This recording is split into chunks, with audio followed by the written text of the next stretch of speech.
Assalamualaikum warahmatullahi wabarakatuh. Perkenalkan, nama saya Namira Jasminuriza. Saya berasal dari kelas Statistika Bisnis E012, Program Studi Manajemen Fakultas Ekonomi dan Bisnis UPN Veteran Jawa Timur. Sebelum itu izinkan saya untuk share screen. Ini adalah makalah yang telah saya buat, mini project statistika bisnis dengan judul pengaruh lama waktu bermain gadget dengan intensitas jam tidur pada mahasiswa di Surabaya.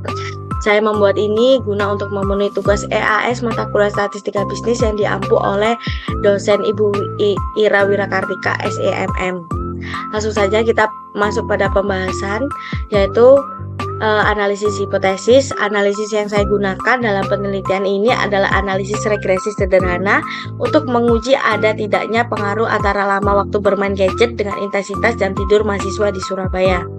Hipotesisnya yaitu H0, tidak ada pengaruh antara waktu lama bermain gadget dengan intensitas jam tidur pada mahasiswa di Surabaya. H1-nya ada korelasi antara waktu lama bermain gadget dengan intensitas jam tidur pada mahasiswa di Surabaya. Lalu beralih pada teknik pengambilan data. Penelitian yang saya lakukan ini menggunakan data kuesioner yang saya sebarkan melalui Google Form yang diperuntukkan untuk 30 responden dengan kriteria yaitu mahasiswa aktif yang berada di Surabaya. Berikut adalah pertanyaan yang saya tanyakan kepada responden, yaitu berapa lama waktu Anda bermain gadget dalam sehari. Yang kedua adalah berapa lama waktu Anda tidur dalam sehari. Ini adalah hasil kuesioner yang telah saya kumpulkan, yaitu rata-rata adalah jawaban dari perempuan yaitu 70% dan laki-laki 30%, dan ini adalah jawabannya. Lalu kita beralih pada jenis data. Penelitian yang saya gunakan ini menggunakan jenis data kuantitatif primer yang bersifat kontinu karena variabel waktu bermain gadget akan memiliki nilai yang berada dalam rentang kontinu serta menggunakan skala Likert, yaitu menggunakan skala 1-5 untuk mengukur tingkat intensitas jam tidur mahasiswa, di mana angka yang lebih tinggi menunjukkan intensitas yang lebih tinggi pula. Ini adalah data mentahnya. Data mentahnya yang digunakan dalam penelitian ini diperoleh dari hasil kuesioner Q-Form yang diisi oleh 30 responden. Kuesioner tersebut bertujuan untuk mengumpulkan informasi tentang lama bermain gadget X sebagai independen dan intensitas jam tidur Y sebagai dependen. Oke, lalu kita akan ke Excel. Saya akan share ke Excel. Ini adalah Excel yang sudah saya buat, di mana responden 1-30 dengan lama waktu bermain gadgetnya sebagai variabel X dan intensitas jam tidurnya sebagai variabel Y. Lalu untuk mencari X2, Y2 dan XY-nya sudah saya kumpulkan dalam satu tabel, dalam satu Excel di sini maksud saya. Oke, langsung saja kita ke data, yaitu data analisis. Lalu kita pilih yang regression ini. Oke, kita pencet oke. Lalu kita input Y-range-nya yaitu dari responden 1 sampai responden 30, kita klik enter. Lalu X-range-nya yaitu dari responden 1 sampai responden 30, kita klik enter. Lalu untuk output range, kita pilih ini output range, yaitu kita mau taruh di mana tempatnya, kita akan taruh di sini. Oke. Lalu kita klik oke. Nah, ini kita sudah menemukan, yaitu ada summary outputnya, regression statistiknya, yaitu multiple R-nya yaitu 0,363553332, R square-nya 0,13217101, dan standard error-nya yaitu 1,65021515, dengan regressionnya yang seperti ada pada Excel ini dengan intercept-nya 9,1226321 dan X variabel satunya min 0,20837749. Oke. Lalu kita kembali lagi ke makalah kita.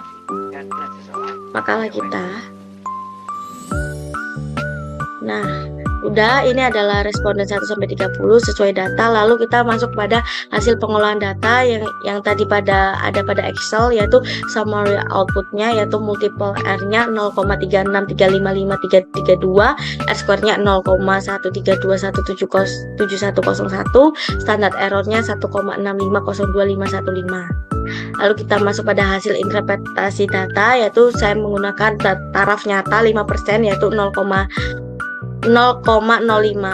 Nah, R hitungnya kita dapatkan dari R hitungnya kita dapatkan dari multiple R-nya di sini ya, yang merah. Lalu R tabelnya kita gunakan karena data kita ada 30 responden, jadi N dikurangi 2 sama dengan 30 dikurangi 2 yaitu 28. Jadi taraf 0,05 yaitu 0,3610 lah. Kita tulis di sini juga. Dari data di atas dapat disimpulkan bahwa R hitung lebih besar daripada R tabel, yaitu 0,363553332 lebih besar daripada 0,361 dengan koefisien korelasi positif lemah antara kedua variabel. Artinya dari hasil analisis H1 diterima dan H0 ditolak. Terdapat hubungan antara lama waktu bermain gadget dengan intensitas jam tidur mahasiswa di Surabaya. Lalu kita masuk pada poin yang B, yaitu uji statistik yaitu persamaan regresi juga, yaitu interceptnya. Kita sudah tahu yang di atas ini interceptnya adalah ini 9,1226321, yaitu X variabelnya atau slope-nya min 0,20837449. Nah, ini dengan rumus Y sama dengan A plus BX, yaitu ditulis ulang aja. Lalu hasil interpretasinya yaitu jika tidak bermain gadget, intensitas jam tidur akan tetap ada sebesar 9,1226321. Namun jika lama bermain gadget naik sebesar 1, maka intensitas jam tidur mahasiswa akan meningkat sebesar min 0,20837449x. Lalu kita masuk pada poin yang kecil, yaitu perhitungan standar error. Standar errornya diketahui dalam summary outputnya yaitu 1,65025515. Jadi standar errornya dalam analisis regresi mengukur seberapa akurat estimasi koefisien regresi pada model regresi. Jika standar error regresi dinyatakan sebagai 1,65025515 untuk 30 sampel atau 30 responden, sampel itu berarti rata-rata kesalahan prediksi dari model regresi terdapat data sekitar 1,65025151 dengan asumsi bahwa model regresi yang digunakan adalah tepat. Lalu kita masuk pada poin yang D, yaitu interpretasi analisis regresi. H0-nya waktu lama bermain gadget tidak mempengaruhi intensitas jam tidur mahasiswa di Surabaya. H1-nya waktu lama bermain gadget mempengaruhi intensitas jam tidur mahasiswa di Surabaya. Di sini sudah saya tuliskan taraf nyata yang saya gunakan kali ini adalah 0,025. T hitungnya adalah slope ya, teman-teman. Slope-nya di sini sudah min 0,20837449 ini. Lalu T tabelnya adalah kita coba cari yang nomor 28 di 0,025 yaitu 2,04841. Oke. Jadi dari hasil analisis di atas, T hitungnya lebih kecil daripada T tabel. Jadi min 2,065045 lebih kecil daripada 2,048441. Artinya HO diterima dan H1-nya ditolak. Waktu lama bermain gadget tidak mempengaruhi intensitas jam tidur mahasiswa di Surabaya. Yang selanjutnya adalah E, uji statistik koefisien determinasi. Koefisien determinasinya kita dapatkan dari multiple R-nya. Yang di atas ini multiple R-nya kita kuadratkan 2. Ini kita kuadratkan 2. Jadi 0,363553332 kita kuadratkan menjadi 0,132171002. Jadi ya hasil interpretasinya yaitu kemampuan variabel X selama waktu bermain gadget waktu lama bermain gadget dalam mempengaruhi variabel Y atau intensitas jam tidur adalah sebesar 13%. 13% didapatkan dari 0,13.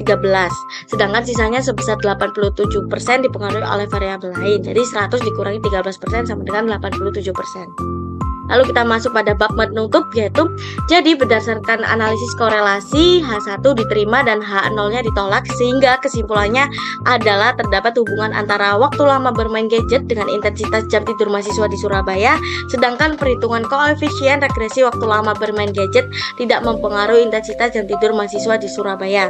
Hanya sebesar 13%, sisanya sebesar 87% dipengaruhi oleh variabel lain. Di sini juga saya menuliskan ada test power, koefisien korelasinya rendah pada 0,365532, sehingga disarankan perlu menambah ukuran sampel atau menambah jumlah responden. Di sini saya juga sudah menambahkan saran dan juga sudah ada lampirannya. Baik, saya akan menutup share screen saya. Baik, sekian presentasi pemaparan saya dalam tugas statistika bisnis. Jika ada kurang atau lebihnya, saya mohon maaf. Wassalamualaikum warahmatullahi wabarakatuh.